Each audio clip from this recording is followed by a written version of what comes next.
धामी जन मिलन कार्यक्रम में हुई शामिल। गीता धामी ने जनता को किया संबोधित।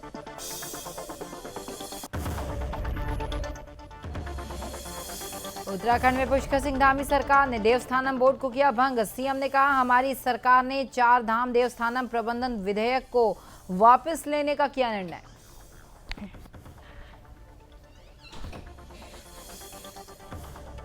उत्तराखंड सरकार ने गन्ने का समर्थन मूल्य किया घोषित। पिछले साल की तुलना में गन्ने के मूल्य में बढ़ोतरी किए जाने से किसानों में खुशी की लहर।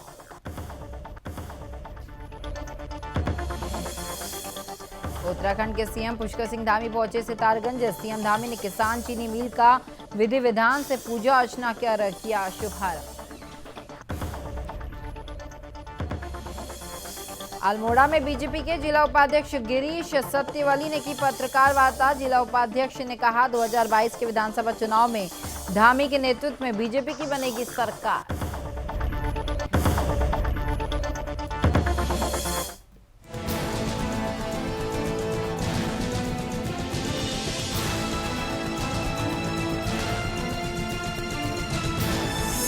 आप देख रहे हैं सुदर्शन न्यूज। नमस्कार, उत्तराखंड विशेष देख रहे हैं आप और मैं हूं आपके साथ स्मारिका ठाकरे। अब खबरों का रुख करेंगे उत्तराखंड की। उत्तराखंड के सीएम पुष्कर सिंह धामी की पत्नी गीता धामी खटीमा पहुंची, जहां ग्राम सभा में जन मिलन कार्यक्रम में वो शामिल हुई। इस दौरान गीता धामी ने लोगों को संबोधित करते हुए कहा कि भारत में रहने वाले नागरिकों का भविष्य केवल नरेंद्र मोदी के हाथों में ही सुरक्षित है और हम सब ने मिलकर उत्तराखंड की भाजपा की सरकार जो निरंतर ऐतिहासिक निर्णय लेते हुए विकास को अंतिम छोर पर खड़े व्यक्ति तक पहुंचाने का कार्य कर रही है, जिसके लिए सीएम पुष्कर सिंह धामी निरंतर काम कर रहे हैं और उनका सपना है कि पूरे उत्तराखंड प्रदेश को सर्वश्रेष्ठ प्रदेश और खटीमा को सबसे सुंदर खटीमा बनाना है। और साथ ही गीता धामी ने कहा कि जिसके लिए बीजेपी के साथ साथ पूरे खटीमा क्षेत्र और पूरे प्रदेश के लोगों को सहयोग करने की आवश्यकता है। गीता धामी ने आगे कहा कि धामी जी निरंतर विकास के लिए काम कर रहे हैं।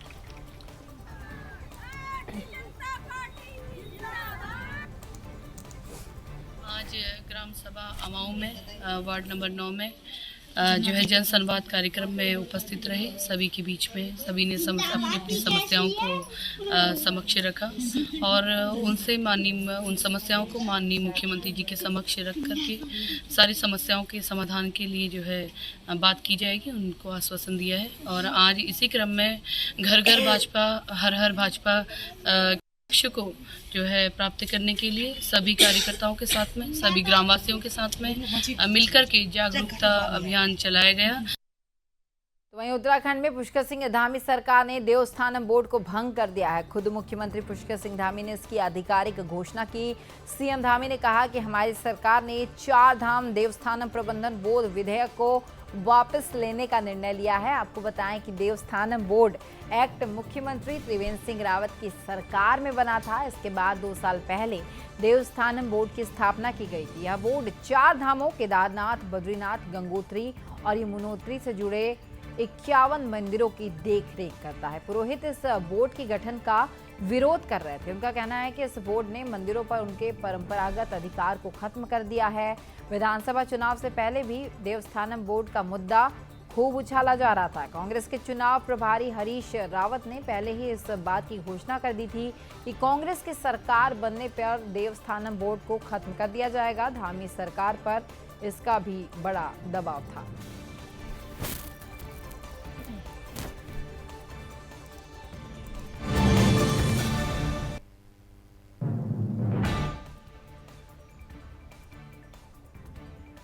देखिए, पिछले दिनों देवस्थानम बोर्ड को लेकर लगातार विभिन्न प्रकार के सामाजिक संगठनों ने, तीर्थ पुरोहितों ने, हक हकूकधारियों ने और जो पंडा समाज के लोग हैं, तीर्थ पुरोहित समाज के लोग हैं, विभिन्न प्रकार के जो हमारे जनप्रतिनिधि हैं, हमने सभी से बात करी है, सभी के सुझाव आए हैं, सभी के विचार आए हैं। और इसके साथ साथ मनोहर कांत ध्यानी जी ने जो हमने उनके स्तर पर एक उच्च स्तरीय समिति बनाई थी, उस कमेटी ने भी अपनी रिपोर्ट हमको दे दी है।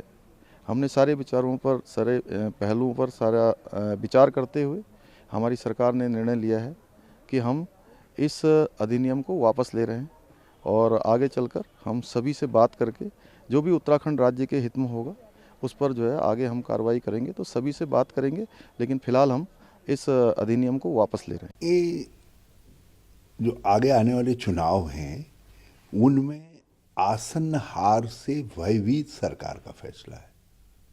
यदि जिस दिन देवस्थानम बोर्ड का गठन किया गया था, कांग्रेस ने विधानसभा में मनोज रावत जी के माध्यम से और बाहर पार्टी ने अलग अलग नेतागणों ने इसका विरोध किया, कहा ये हमारी परंपरा के विरुद्ध है, हमारे देवस्थानों के विरुद्ध है और ये हमारी संस्कृति के खिलाफ है। हार स्पष्ट दिखाई देने लगी, तो उन्होंने ये सोच करके कि शायद इससे कुछ उनको राहत मिल जाए, ये देवस्थानम बोर्ड भंग करने का फैसला लिया है। तो वहीं उत्तराखंड सरकार ने गन्ने का समर्थन मूल्य अब घोषित किया है। पिछले साल की तुलना में गन्ने के मूल्य में बढ़ोतरी किए जाने से किसानों में अब खुशी की लहर देखने को मिल रही है। सीएम आवास स्थित जनता दर्शन हॉल में आयोजित कार्यक्रम में गन्ना मंत्री स्वामी यतीश्वरानंद और महिला एवं बाल विकास मंत्री रेखा आर्या भी मौजूद रही। गन्ना मूल्य बढ़ाए जाने पर किसानों ने मुख्यमंत्री से मिलकर आभार भी व्यक्त किया। तो वहीं सीएम धामी ने कहा कि अगेती गन्ने का मूल्य 355 रुपये और सामान्य गन्ने का मूल्य 345 रुपये प्रति क्विंटल किया जा रहा है। मुख्यमंत्री पुष्कर सिंह धामी ने गन्ना मूल्य 28 रुपये प्रति क्विंटल बढ़ाने की घोषणा करते हुए कहा कि डबल इंजन की सरकार का किसानों की आमदनी बढ़ाने पर फोकस है।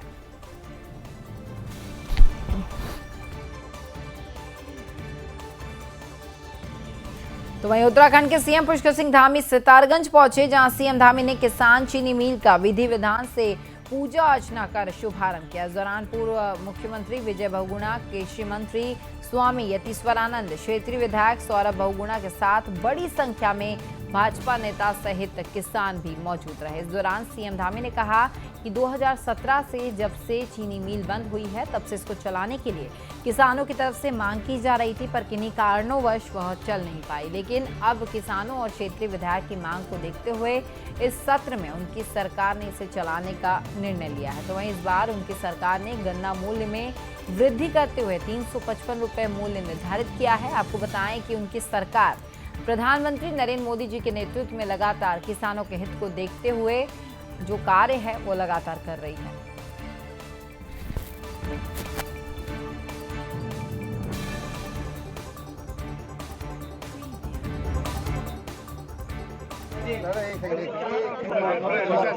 अपने धरने को ले जाने के लिए दूर जाना पड़ता था, शिक्षा जाना पड़ता था या मार्केट जाना पड़ता था, बहेड़ी जाना पड़ता था। अब इन सभी को अपने घर पर ही इस मिल के चल जाने से मिलेगा, उनका गाजीपुर प्रकार से मिलने पहुँचेगा। निश्चित रूप से इससे 25,000 से ज़्यादा किसान परिवारों को सीधे सीधे लाभ होगा। मैं सभी को बधाई देना चाहूँ। तो वहीं अल्मोड़ा में बीजेपी के जिला उपाध्यक्ष गिरीश सत्यवली ने पत्रकार वार्ता की। इस दौरान जिला उपाध्यक्ष ने कहा कि उत्तराखंड के 2022 के विधानसभा चुनाव में पुष्कर सिंह धामी के नेतृत्व में बीजेपी की सरकार बनेगी। पुष्कर सिंह धामी प्रदेश के युवा मुख्यमंत्री वर्ग होने के कारण प्रदेश का पूरा युवा संगठन मुख्यमंत्री धामी के साथ है। साथ ही उन्होंने कहा कि पीएम मोदी और सीएम धामी के नेतृत्व में उत्तराखंड में कई विकास कार्य भी हुए हैं। केंद्र और राज्य सरकार ने गरीबों के लिए राशन की अवधि मार्च तक तय की है और सरकार गरीबों के लिए हित के लिए बढ़िया काम कर रही है। 2022 के विधानसभा चुनाव में पुष्कर सिंह धामी के नेतृत्व में उत्तराखंड में फिर भाजपा अपनी सरकार बनाएगी। उत्तराखंड में अब की बार 60 पार का जो लक्ष्य है वो बीजेपी प्राप्त करेगी।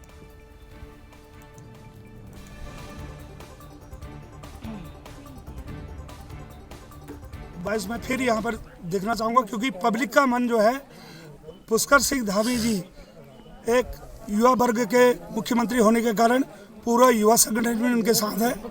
और मोदी जी ने और जो भी यहाँ पर काम किए हैं वो बहुत बढ़िया काम किया है। इस समय राशन अभी मार्च तक और बढ़ा दी गई है। गरीबों को हित में बहुत बढ़िया काम कर रहे हैं। इसलिए 2022 सुनिश्चित ही उत्तराखंड में पुष्कर सिंह धामी की पुनः सरकार बनेगी और 60 पार करेगी। परसों भी देश में आके उन्होंने 63 करोड़ की योजनाओं का सल्ट के लिए लोकार्पण और किया हुआ है। तो मुझे विश्वास है कि इसी प्रकार से आगे वो काम करेंगे और काम करके आगे भाजपा की सरकार को और आगे ले जाएंगे, यह मेरा विश्वास है। तो वहीं Uttarakhand martial art games committee के वरिष्ठ खिलाड़ी नीलेश जोशी का विश्व थाई चैंपियनशिप 2021 थाईलैंड के लिए रवाना होने पर उपनेता सदन और विधायक करण महारा ने अपने आवास पर भव्य स्वागत किया। इस दौरान उन्होंने खेल प्रेमियों के लिए नीलेश का स्वागत करते हुए विधायक करण महारा ने कहा कि नीलेश ने विश्व चैंपियनशिप थाईलैंड के लिए भारतीय टीम में स्थान पाकर उत्तराखंड के साथ साथ रानीखेत को भी गौरवान्वित किया है। उन्होंने कहा कि नीलेश ने प्रतियोगिता में पदक जीतकर देश का गौरव बढ़ाया है।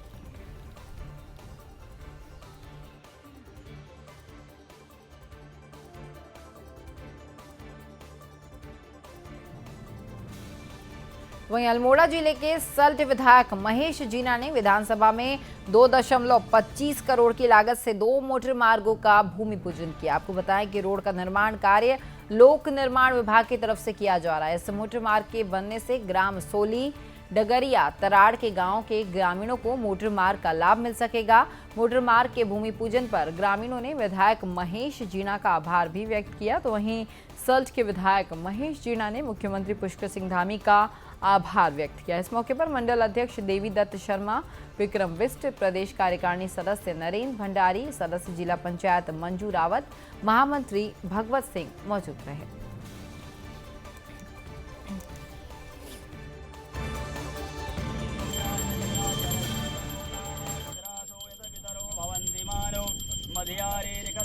आज मेरे क्षेत्र सल्ट में हमने एक 2 रोडों का उद्घाटन किया है, जिसमें से एक हमारी तराड़ी से डबरा शशिखाल तक है, दूसरी तराड़ से जाग तक 2 रोडों का अभी शुभारंभ किया गया है। और ये हमारे माननीय मुख्यमंत्री पुष्कर धामी जी के द्वारा इन दोनों रोडों की स्वीकृति दी गई है और सल्ट के विकास में हम लोग अग्रसर हैं।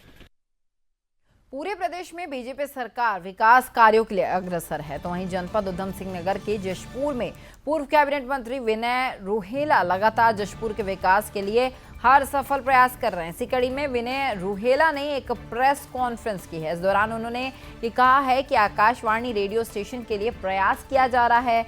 पिछले साल 2020 में नोटिफिकेशन होने के बावजूद भूमि नहीं मिल पाने के कारण रेडियो स्टेशन का कार्य जो है वो नहीं हो सका, लेकिन अब जशपुर के महूडाबरा में भूमि उपलब्ध हो गई है और साथ ही राज्यपाल की तरफ से अधिसूचना जारी भी कर दी गई है और अब भारत सरकार के वित्त विभाग से पैसा भी रिलीज हो गया है। विनय रूहेला ने कहा कि अगले सप्ताह सूचना और प्रसारण मंत्री अनुराग ठाकुर और केंद्रीय रक्षा राज्य मंत्री अजय भट्ट रेडियो स्टेशन की भूमि पहुंचने के बाद जशपुर पहुंचेंगे।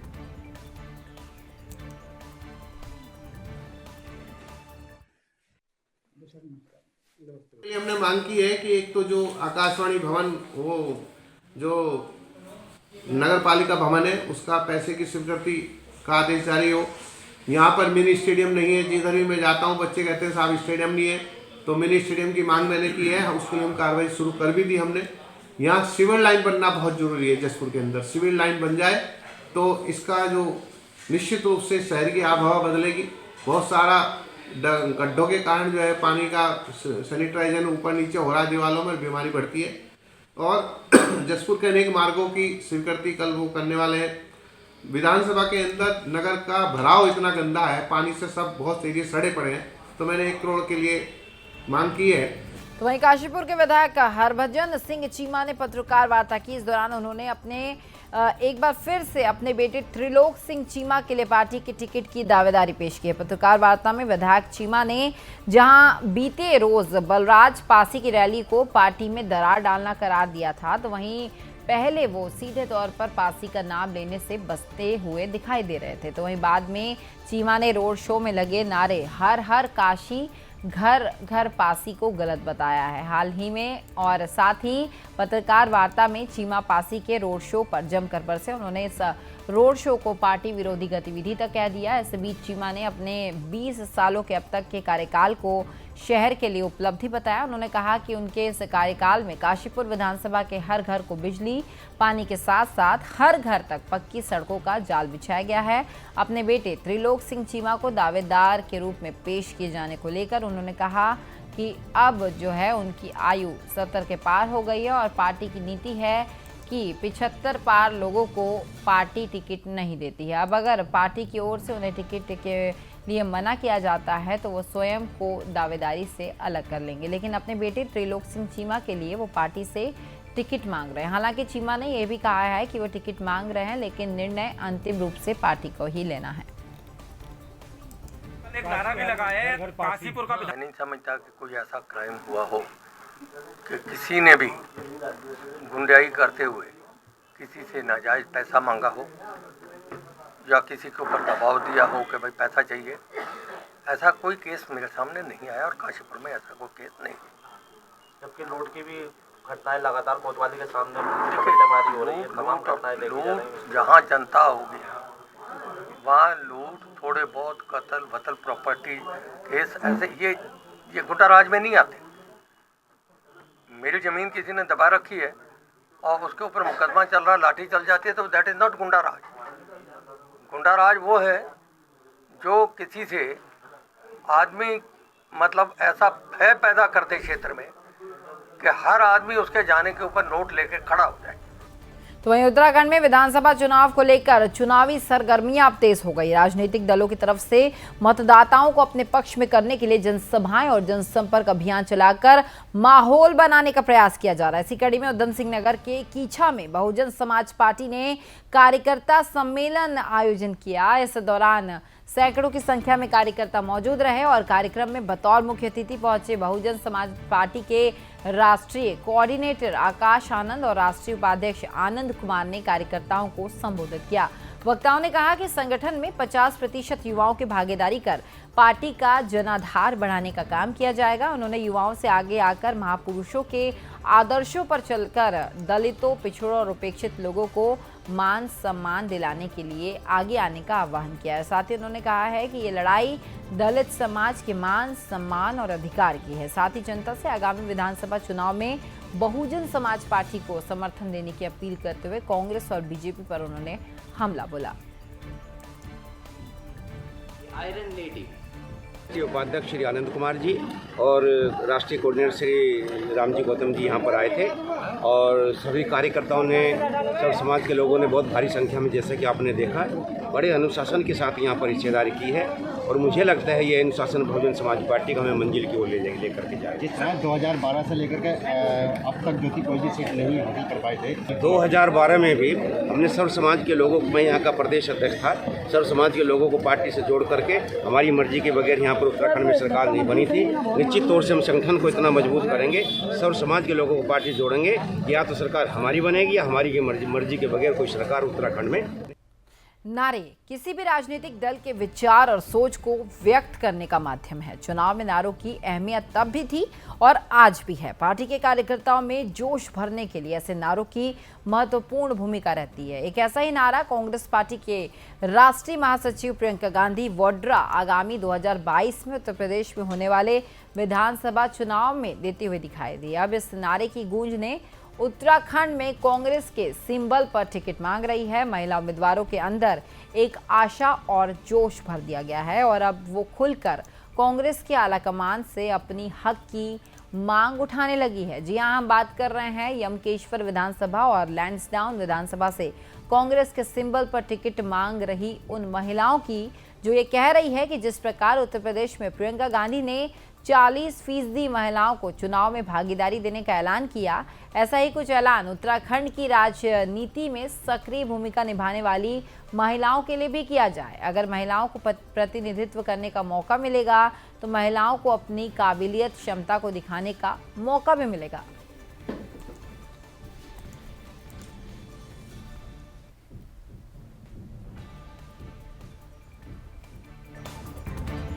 हमारी भी डिमांड है कि कहीं ना कहीं कुछ परसेंट, 40% नहीं भी दे रही है तो, लेकिन जो जेन्युइन, अगर हमारे उत्तराखंड में महिलाएं अगर सक्षम है और वाकई में धरातल में काम कर रही हो तो उनको जेन्युइनली टिकट मिलना चाहिए और वो जीत के भी दिखाएंगी मातृशक्ति। महिला वोटर ज़्यादा हैं और मैं भी लगातार जितने सालों से मैंने चुनावी ये देखा है अपना, तो इसमें महिला वोटर ही ज़्यादा हैं। तो इस तरीके से अगर देखा जाए, और जैसे कि आप जानते हैं अभी प्रियंका गांधी जी ने 40% आरक्षण यूपी में मांगा है, तो हमने भी अपने माननीय प्रभारी देवेंद्र यादव जी से यही मांग रखी है कि हमें भी यहाँ पे 40% का आरक्षण दिया जाए, जिससे कि महिलाएं उभर कर सामने आ सकें। देखिए, मैं जरूर ये लीडरशिप से चाहती हूँ, जैसे प्रियंका गांधी जी ने बोला है कि महिलाओं को यूपी में वो 40% इस बार चुनाव में टिकट देंगी, उनकी भागीदारी करेंगी, वही उत्तराखंड में भी लागू होना चाहिए। उत्तराखंड में भी जो महिलाएं हैं, जो एक्टिव हैं, जो सक्रिय रूप से घर परिवार को छोड़ के राजनीति में आगे बढ़ रही हैं। तो वहीं उत्तराखंड के लालकुआ में पुलिस को एक बड़ी कामयाबी हाथ लगी। आपको बताएं कि लालकुआ पुलिस ने चेकिंग के दौरान 3 स्मैक तस्करों को अब गिरफ्तार कर लिया। आरोपियों के कब्जे से पुलिस ने स्मैक बरामद की है। तो वहीं पुलिस ने तीनों आरोपियों के खिलाफ NDPS के तहत जो है मुकदमा दर्ज कर उन्हें जेल भेज दिया। तो वहीं अब मामले का खुलासा करते हुए सहायक पुलिस अधीक्षक सर्वेश पवार ने कहा कि वरिष्ठ पुलिस अधीक्षक के दिशा निर्देशन में अवैध मादक पदार्थों की बिक्री के खिलाफ चलाए जा रहे अभियान के दौरान पुलिस ने थाने क्षेत्र में चेकिंग अभियान चलाया है, जहां पुलिस ने अलग अलग जगहों से 3 स्मैक तस्कर को गिरफ्तार कर लिया। उन्होंने कहा कि क्षेत्र में अवैध नशे के कारोबार को रोकने के लिए सादी वर्दी में पुलिस कर्मियों को तैनात किया जा रहा है, जो अपना काम तेजी से कर रहे हैं। तो वही क्षेत्र में किसी प्रकार का अवैध कारोबार पनप न पाए, इसलिए ऐसा किया जा रहा है। बिल्कुल हल्दू चौड़ से लेके जो हमारा पूरा लालकुआं क्षेत्र है, इसमें लगातार जो है जितने भी ढाबे हैं इन पे औचक निरीक्षण किया जा रहा है, ताकि कोई जो है अवैध शराब या इस तरीके की कोई गतिविधि ना हो रही है। उसके तहत जो हम 81 पुलिस एक्ट के तहत अपने जो है निरोधात्मक कार्रवाई भी लगातार कर रहे हैं। बिल्कुल सारी जो हमारी चौकियां हैं और जितना हमारे बीट कांस्टेबल है, सबको निर्देशित किया गया है कि नशे के खिलाफ जो है अपना पूरा जी जान लगा के उन्हें अपना काम करना है, जानकारियाँ एकत्रित करनी है और उसके बाद जो है जो हमारी वैधानिक कार्रवाई है वो उस पर करनी है। तो वहीं जनपद पौड़ी गढ़वाल के यमकेश्वर विधानसभा के ब्लॉक प्रमुख महेंद्र राणा ने अपने विधानसभा क्षेत्र में 9वीं से 12वीं तक के बच्चों को गोद लेकर उन्हें शिक्षा संबंधी सामग्री बांटी है। तो वहीं इस मौके पर राणा ने बच्चों को संबोधित भी किया, जिसमें उन्होंने बच्चों को पढ़ाई के लिए प्रेरित किया और शिक्षा के महत्व को समझाया और आगे भी विद्यालय को हर प्रकार की मदद देने का भरोसा उन्होंने दिलाया। ब्लॉक प्रमुख राणा ने बच्चों से बातचीत करते हुए कहा कि शिक्षा के विकास के लिए हम प्रतिबद्ध हैं और आगे भी शिक्षा के विकास के लिए काम करते रहेंगे। इस दौरान बच्चों के शिक्षण सामग्री बांटने के इस पहल को शिक्षकों ने भी सराहना दी।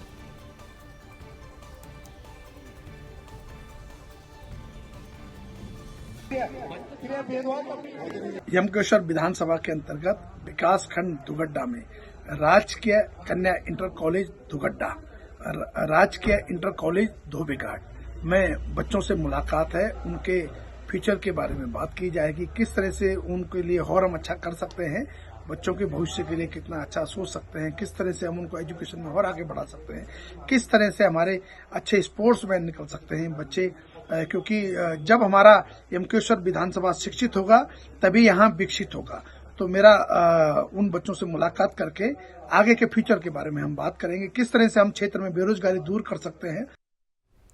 तो वहीं आगामी 1 दिसंबर को प्रदेश के मुख्यमंत्री पुष्कर सिंह धामी के पौड़ी दौरे पर अब संकट गहराने लगा है। आपको बताएं कि पौड़ी में 19 लोगों के कोरोना संक्रमित पाए जाने के बाद यहां स्वास्थ्य की ओर से टेस्टिंग के लिए जो है कमर कस ली गई है। तो वहीं पौड़ी में होने वाले सीएम दौरे पर भी इसका असर देखने को मिल सकता है। कोविड प्रभारी डॉक्टर आशीष गुंसाई ने कहा कि पौड़ी जनपद के यमकेश्वर समेत पौड़ी शहर में कुल 19 लोग कोरोना संक्रमित पाए गए, जिसके बाद इन सभी लोगों को होम आइसोलेशन में रख दिया गया है। साथ ही उन्होंने कहा कि राष्ट्रपति के दौरे से पहले लिए गए कोरोना टेस्ट में भी ये सभी लोग जो है संक्रमित पाए गए थे, जिसके बाद अब आसपास के क्षेत्रों में भी टेस्टिंग लगातार करवाई जा रही है। इसके साथ ही लोगों को कोविड गाइडलाइंस का अनुपालन करवाने पर भी जोर दिया जाएगा, जिससे कि बढ़ते कोरोना केसों पर अंकुश लगाया जा सके।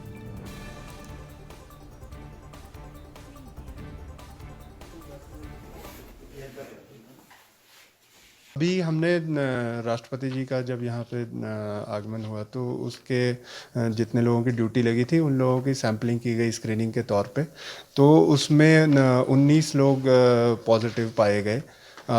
12 लोगों के सैंपल जो है वो RT-PCR से लिए गए थे, राष्ट्रपति जी के आने से एक दिन पहले, और 7 लोगों के सैंपल जो है पॉजिटिव रैपिड एंटीजन टेस्ट में आए हैं जिस दिन राष्ट्रपति जी आए थे, तो उससे पहले। तो इन सैंपल्स में हमारे पास में ज़्यादातर जो लोग हैं वो क्योंकि उनकी पोस्ट मतलब वहाँ पे ड्यूटी थी, तो स्क्रीनिंग में देहरादून से सबसे ज़्यादा लोग आए हैं। तो फिलहाल उत्तराखंड विशेष में इतना है, लेकिन सुदर्शन न्यूज में खबरों का सिलसिला लगातार जारी रहेगा। जय हिंद।